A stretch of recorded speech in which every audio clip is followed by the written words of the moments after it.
Somaliland. U.S. officials. Somaliland is part of Somalia.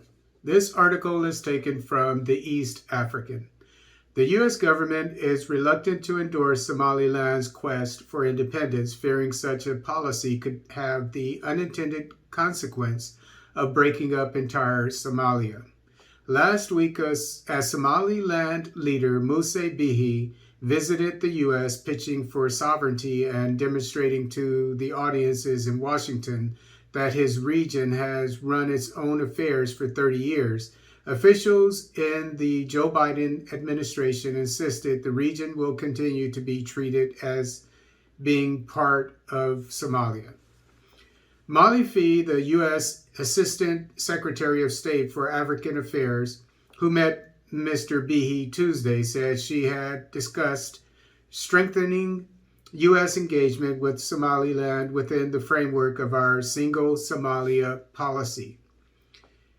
And Larry Andre, U.S. Ambassador to Somalia, held a series of interviews with local media where he said Washington's policy on Somalia will not change in spite of the trip.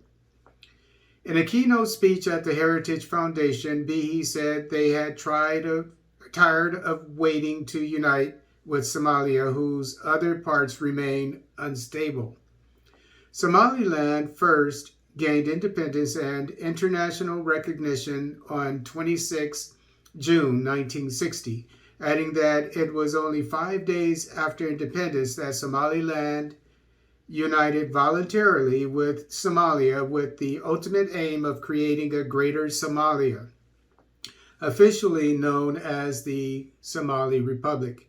Mr. Bihi is leading a region that declared itself independent of Somalia in 1991, shortly after the regime of Siad Barre began to collapse and civil war ensued.